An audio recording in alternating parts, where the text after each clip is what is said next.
Hello mga ka-legit Dovercads, panibagong updates po tayo patungkol dito no dahil ang TBJ and the rest of the team ay nagse-celebrate dahil po sa historical thing na nangyari ngayong araw. Grabe po yung kanila pong things or parang reason to celebrate ang lahat ng yan. But before that, if you haven't subscribed yet to my YouTube channel, please don't forget to like, share, and subscribe at i-hit mo na rin ang notification bell for more showbiz updates.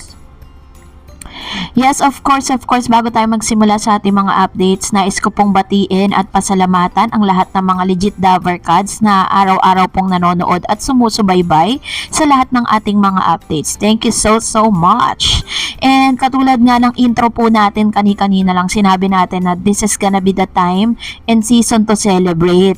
Dahil ngayong araw nga ay nagtala po ang TBJ, TV5 ng sobrang dami pong ads. Di ba po? Kasi po sa kalakaran po kasi ng show business or mga ganitong programa, kapag po kasi magbe-bare months, mas marami po talaga mga advertisers ang nagbabayad para po i-place yung kanilang mga ads. Tulad po nito, sa list of TV ads, September 15, 2023 episode, Gap 1, they got 35 TV ads. Diyos ko, saan po nila isinisiksik yan? Kaya kung mapapansin po ninyo, talagang grabe, diba? Halos nagkukulang na po yung oras nila, no, sa dami ng mga ads na pumapasok sa kanila. Gap 2, 41 TV ads.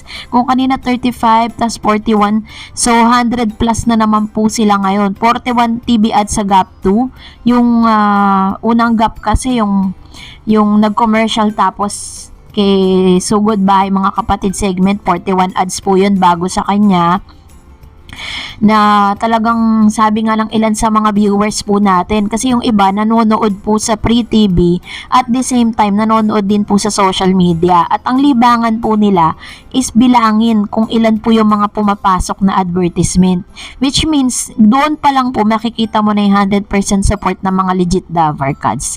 Ito pa po sa Gap 3 naman, they got 45 TV ads. Kaya kung kanina, talagang kinancel na po nila yung wag kayong ganun oy segment. Ayan, ang alam ko kasi maglalaro po si Models of Manila dapat.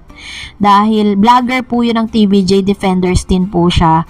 Tapos nag-audition siya para po makapaglaro dito po sa Gimme 5. Kaso nga lang, di ko alam baka kinapos ng oras or maaaring hindi sila nakapasok sa round na kailangan, 'di ba? So, yun po yung ilan sa mga abangan natin. So, ganun po karami yung mga TV ads. Tapos, hindi lang po yun. Happy problem sila dahil just today, almost 54 million yung kanilang kinita base po dun sa kanilang epinost. So, noon time show concurrent viewers FB and YouTube. Yan, ano po yan?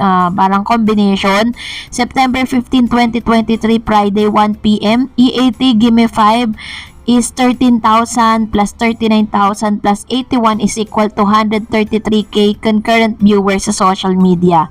It's Showtime Minimis You 7.1 plus 33 plus 81 is equal to 121k viewers. Sa 8 Bulaga naman, Little Miss Philippines, yung pagpasok pa lang to meron silang 520 plus 1.5k plus is equal to 2,002k concurrent viewers. Diyos ko, napakalayo po. Milya-milya ang layo no ng nito pong fake bulagta sa mga original na noon time show. Talagang yung EAT at ang It's Showtime talaga yung masasabi mong magkatunggali Kaya ewan ko kung ano na pong nangyayari, kasi may mga bali-balita tayo na kung ang EAT at ang TBJ maging ang It's Showtime ay talagang sobrang dami ng mga advertisers na pumapasok sa kanila. Dito naman po sa kabilang side, dito po sa fake bulagta, may mga nagpo-pull out na, no? Ganon katindi. Ang talaga na lang pinagmamalaki nila ngayon dahil nasa kanila daw ang San Miguel Corp na isa sa mga advertisers nila.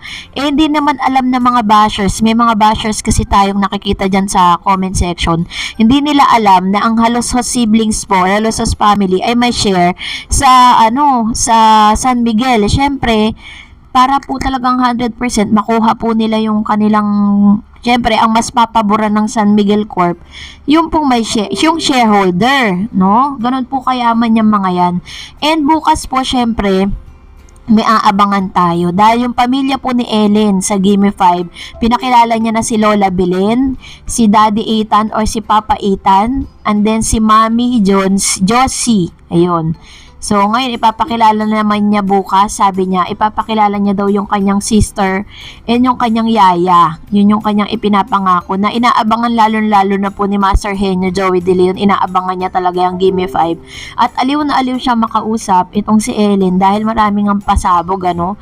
Biruin po ninyo, naisip pa ng mga creative staff nila na gagawa sila ng mga panibagong ano. Natanong nga siya ni Bossing Big kanina kung meron din bang bayad o may talent fee pa rin ba siya. Kung may TF ba siyang natatanggap dahil isa siya sa mga maituturing na host dito po sa nasabing noontime show. And sinabi niya nga na meron daw. Pero hindi, not in a monetary, hindi po sa ganong pamamaraan. Kung hindi, meron siya sinabing iba eh. So, panoorin nyo na lang po dun sa Gimme 5 segment. So, ngayon, syempre po, historical po yung mga pangyayari na yan ngayon dahil, although many times na rin nangyayari yan, pero ibang klase yung hapon ngayon eh.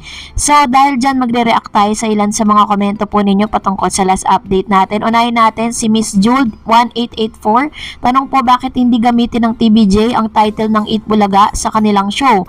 Ano po ang pumipigil sa TVJ para gamitin ng EAT at hindi Eat Bulaga? Kung ang TVJ ang may-ari ng title na Eat Bulaga, dapat gamitin na nila ito sa kanilang show. May kinatatakutan ba ang TVJ? Salamat po at God bless.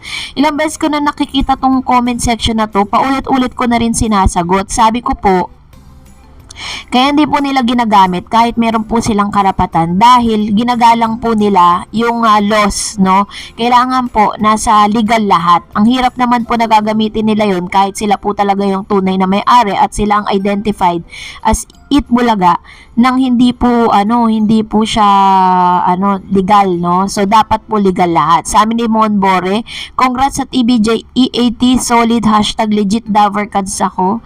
Forever TBJ Defenders 14344 Davercards. Ayan. Salamat po sa inyo pong mga talaga namang solid and legit Davercards po natin na lagi pong nag-aabang. At syempre mga nakatutok po sa kanilang mga telebisyon araw-araw. Bukas po 11:30 AM. Abangan po natin dahil maaga po sila magsa-start para lahat talaga ng segment nila ay mapanood natin kasi kanina parang binay time na lang nila yung pinakahuling segment.